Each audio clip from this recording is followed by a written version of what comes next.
everyone. Welcome to StormCrows TV, the channel where two lit chicks talk about all things reading and writing. I'm Allegra Gray. And I'm Emily Sloan. And we are continuing our ongoing quest to watch and review A Discovery of Witches, a television adaptation of Deborah Harkness's work. If you're interested in hearing our reviews for the pilot and episode 2, be sure to check those out. Today, though, we are going over episode 3, Blood and Fear. The library is full of creatures, so Diana gets stage fright, and Matthew takes her to his secluded country estate, which is a totally acceptable thing to do with a random stranger who might actually eat you at any moment. We get the reveal that Di's power is too powerful for spells. Like, legit, it just answers to her needs, which, more on that later. Jillian doubles down on trusting Voldemort over Diana. Scarlet Witch tours the Immortal Synod of Venice and accidentally outs the growing Matt-Diana problem to sexy vampire Varys, who takes the info to Juliet's dad, who BT dubs has a talking head in a box. That's a thing. So he sets Juliet free to go stalk Matt, which seems like a weird choice, but you do you, vampire boo.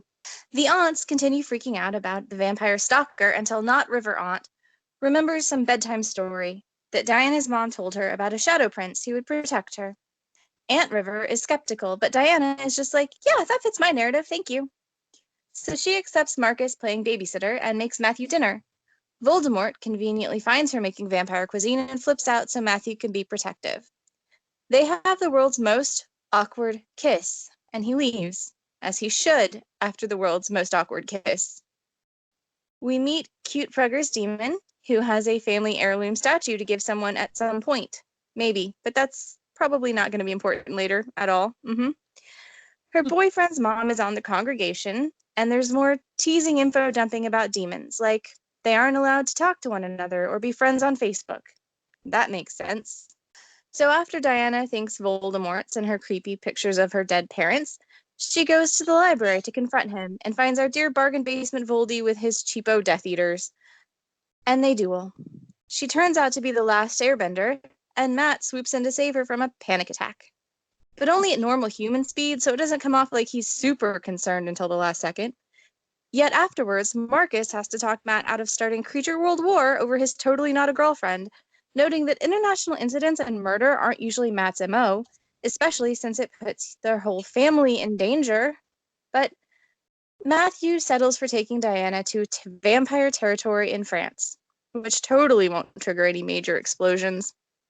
The end. So yeah, there's a lot to unpack there. Which honestly is really weird, because on the surface, it didn't feel like that much was going on. But when you hear it all like that, you get the sense that they're still jamming a whole bunch of stuff into a really little frame, which is not a thing that I think should still be happening in episode 3. Yeah, let's just hit on the major points so we're not here all night. Agreed. So, Venice. Let's talk about what the hell's going on in Venice. Would you like to talk about the vampire witch senate or the head in the box? Yes. Just all of that. I mean, I'm very intrigued with Domenico, but I do think that his presence in the Witch Vault was really convenient. But it also raises the question as to why even have a Witch Vault, because, as you mentioned to me before, if a witch can undo any redaction or get rid of any writing, what's the point? Yeah, so anyone who hasn't actually watched the episode, Scarlet Witch, aka Satu, is in the Witch Vault reading the redacted reports on Diana's parents' murder, but she just says a couple of magic words and the redactions vanish, and then the sexy vampire Domenico comes in and threatens her, and he has her like in a Darth Vader chokehold, and she does a little witchy woo magic thing, and like all the words fall off the page. If they aren't warded or they aren't having some kind of spell protection on them, why are they just why bother? Well, I guess the implication there is that Satu is extremely powerful, so I guess without anything else, we can take away that maybe not all witches can do what she did. But then it also raises the question of why did she do what she did if she was just going to tell Domenico what was what anyway? Great questions to which I don't think we're going to get any answers. Because I know she just apparently spills the entire beans to Domenico because he's strangling her. So maybe Domenico is super powerful vampire on the ninja side. Like, we don't know Domenico's that powerful, but I don't know. Yeah, because what happened to Scarlet Witch making the Earth eat people? Can she not just blast him away? Maybe it's because, like, Venice itself is warded, or her making the Earth eat people would, like, trigger some sort of, all of Venice would sink. That would be fun. I would watch that. I don't know. It would solve the problem of what the hell with that head in the box. So Juliet's dad has a talking, sentient, apparently, head in a box that drinks blood. I got nothing. Yeah, I think we're all supposed to have that reaction. Like, I think being weirded out by head in a box is the appropriate response. Like, you just feed it a little blood and it tells you riddles. It's very Hellraiser. Isn't everyone like that? You feed me a little blood and I'll tell you anything you want to know. But will you do it in super cryptic, husky rhyming? Yeah, I'll do it in verse. I will do it in a box. I will do it with the fox. It's just how it goes. But yeah, I guess we're gonna have to wait until at least episode 4 to find out more about Witchbox Head. Witchbox. I think we just call her Witchbox from now on. Speaking of witches, man, I guess they really are brainwashed. Like, Jillian goes full dark side. I love the line she goes, Diana, it's like, well, he's on the congregation. He's a good person because he's on the congregation. And I just saying all popes were good because they were the pope. Yes. That's totally how that works, right? Yeah, we have never had an evil pope in the history of mankind ever. Well, no, because then they wouldn't be pope. No, and so yeah, that's kind of where we're going with Knox. Like, I guess he's the witch pope. It kind of seems like it. Yeah, I don't understand how the congregation works because her American aunts seem to be like having a very different relationship with the idea of the congregation than her British friend Jillian does. So is it like a matter of geography? I don't understand how witch world works. Yeah, because now I'm beginning to wonder, like, is there a European congregation? Is there an American congregation? How is it that the ants are kind of outside of everything, but still know what's going on? So it seems like it's a global UN power kind of thing. But if so, yeah, how is he voted in? Why does our only connection to British witchcraft seem to be completely, like, hypnotized? It also shows, like, an unfair balance on the congregation. Everyone on the congregation is European, no exception. And it's like, you saw how Satu was inducted into the congregation. Like, Knox just kind of tracked her down and went, hey, you're welcome. Yeah, like, you want to roll in which UN? Okay, cool, come with me. Like, what? And that begs the question, what is the purpose of the congregation if not a lawmaking body? Because from what I'm seeing, the laws are really skewed, especially against demons. Either we aren't getting the civics lessons Diana should have, or Diana also didn't get the civics lessons, so nothing makes sense. Well, and it's really coming through because by episode 3, I was really hoping to already be immersed, but I'm still feeling like I'm supposed to be doing some extra studying.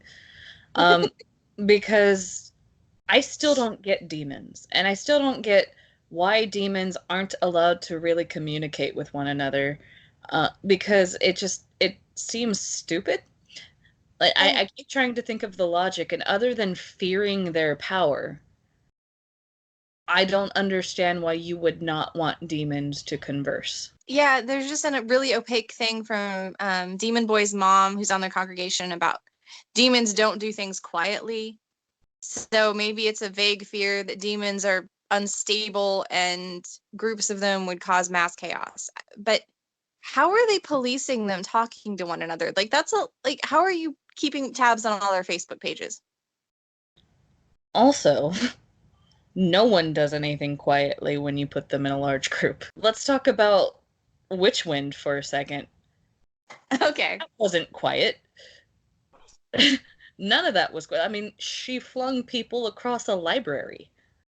And in response to Knox doing this binding spell on Sean, her librarian friend, to get him out of the picture, it's like, you just attacked a mortal, and you're going to sit there and tell me that demons are the loud ones? Now, it kind of seems like witches are the arrogant loud ones right now. And like basically Diana unleashes her last airbender power by creating a minor tornado in the Oxford Bodleian Library, which I'm from the Midwest. I've met tornadoes and very powerful straight line winds, which it seems like what she summoned, because it was knocking her and other people literally to the floor, pinning them to walls, like tearing things apart. How is that medieval building still standing? Chunks of masonry should have been coming down, let alone the books. Yeah, this should be in the news. But no, not only did she summon this power that hasn't been seen in centuries, she does it in the open, knocks people to their feet. Matthew, as you said, sort of leisurely makes his way into the library to help her. And then somehow, magically, he's just allowed to carry her out of the library to his place, while I guess Knox and the other witches just go, we'll let them have this one, but next time. Like, this really twirl her mustache. Yeah, this really hits back to Knox really should not be in charge. Just a bad villain, a bad leader, a bad tactician. If you're gonna be Voldemort, learn to war better. The cleanup on the library gets this washed away with just like one line from Marcus, like, don't worry, I took care of it. Like, how did you take care of it? I'm now more interested in Marcus's cleaning abilities than I am in what's actually happening on the screen. I guess they're still going with, but there weren't actual students except for the librarian in the library because they're still on break. And I still think that's dumb. I'm thinking that the Oxford human populace gets obliviated a lot. Right. But it's such a suspension of disbelief, because Diana didn't go in there as, I'm a magical creature trying to figure out what other magical creatures are up to. She went in there as a researcher. So that stands to reason that other researchers would be in there as researchers. But now you want me to assume that that just doesn't happen at Oxford because magic. Well, she said it was like when she goes in there, she says it's really close to closing time and she's bugging Sean. She knows she's is. And then the Death Eaters pop out of the shadows. But also, that means Sean's a really terrible librarian. It also means that this whole thing she has had about being able to feel the stares of other creatures, they must have been able to cloak. Like some Romulan cloaking devices happened. No, we call that in the magical community convenient plot spackle. Yeah. Speaking of convenience, let's talk about Diana's powers. Oh, Lord. Yeah, I mean, we learn in this episode that basically her power is need-based, and we learn that through the oh-so-scientific experiment of almost dropping wine on an alchemy text and her magicking it away before it stains red. So, just, because they care about science, one experiment definitely proves a theory. Yeah. So Matthew has had the theory apparently this whole time building, and he does this as a test to say, oh yeah, see, you can't do spells, but your magic it's instinctual. It just shows up when you need it. It comes when you call it, but not when you try to use it. Like your magic is uncontrollably twisting reality around you, I guess. Which does explain the Mary Sue a lot more. Yeah,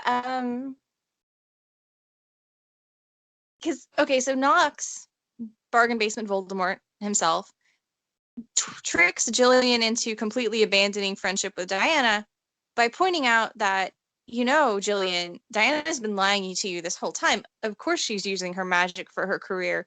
Look how stupidly amazing her career is. That has to be like magic, right?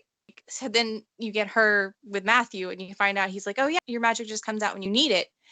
And it's like, so Jillian and Knox are actually right here. Yeah, because at first you're supposed to be like, ooh, he's really twisting things. And it's like, oh, maybe he's not. And no, maybe Diana doesn't realize that she's doing it instinctually, but, hey, you need all these things and magically they happen for you. Right? Like, you need to find this really rare manuscript, so you find it. You need to get this promotion, so you get it. You need this, you get it. And like, if I was Diana, I would start having some serious quandaries about my entire freaking life right about now. Right. Because you know what that implies. I think if we all thought about it, we would all know what that implies about her and Matthew. If you're confused by this somehow, let's put it this way. So she got in danger from all these witches over this stupid manuscript, and these creatures were coming out of the woodwork, and she needed a protector. And suddenly, she has the scariest, powerfulest, oldest vampire within the nearby vicinity, has single-mindedly decided to start protecting her. Like, even his own son has to point out to him, you are acting super freaky weird. Not just the craving thing, but like super weird about this chick. And Matthew has a line of dialogue where he says, I've never felt so protective over someone before. Which now kind of throws a twist into the series that I don't think they intended.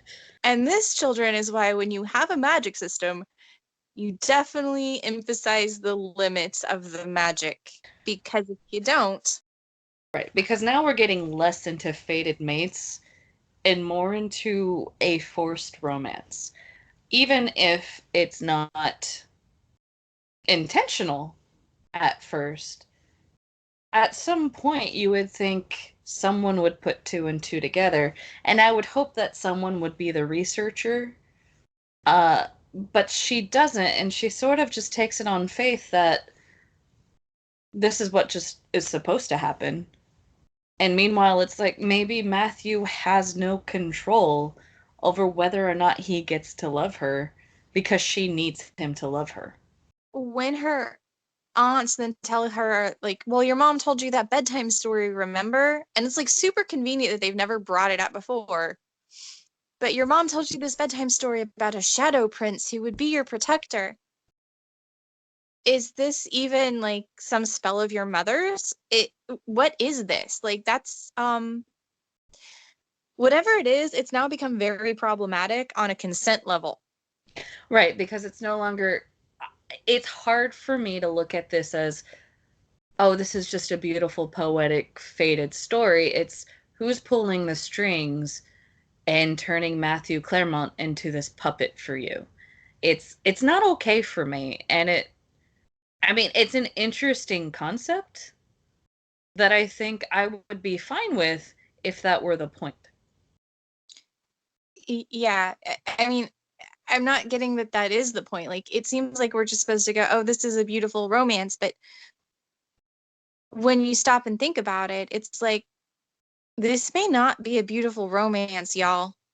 It may not be a beautiful romance. In reality, Diana may actually be a villain. Yeah, like, is Diana, what's the name from Jessica Jones? Kilgrave. I think his name is Kilgrave. That sounds right. Like, once you realize that everyone around you is just going to do what you tell them to do, you've got two choices. Like, you either just stop talking, or you go supervillain. And I don't understand why Diana, when she's like, oh, my magic comes out when I need it. Like, I really hope that after a little bit of her possibly pushing them with that theory might start looking back. And especially because there's a quick scene where Jillian and her have a confrontation, and Jillian's already had Knox point out to her about Diana's career. And Diana's all, why would you trust Knox? Rah, rah, rah. And Jillian just looks at her and goes, well, you've been lying to me. You are using your magic. And of course I'm not. And it's like, but Diana, like 5 minutes ago, you just figured out you can magic whenever you need it. Why would it not click in your head? Oh no, maybe I am. Well, it's an interesting concept now to have in the back of our heads as we continue to review. Because of, the first time we watched this, that was not my frame of mind. Now it is. And so I think it will definitely put a new lens on how I view Diana and the romance. Because a lot more things make sense now. And they shouldn't. Yeah. I really don't think this was the point. I didn't get this the first time I was watching it, but my mother, who was watching this with me for the first time through, this was like her first thing out of her mouth.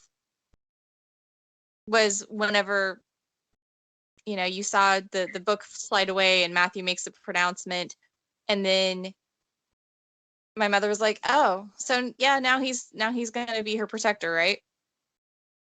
I was like, "Oh no, I can't unthink this thought."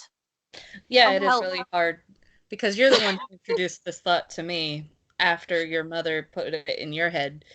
And I was like, oh, well, that's an interesting way to look at it. And then I couldn't unlook at it that way. So the rest of these reviews should be very interesting. Right? With the concept of, is Diana a supervillain? Right. And anyway, Allegra and I will be reviewing episode 4, probably with that perspective. So let us know what you thought of episode 3, if you agree with us or not. Tell us why. And also be sure to check out our co-written book, Broken Wings, available where ebooks are sold. As always, don't forget to click like and subscribe, follow us on Twitter, and have an amazing day.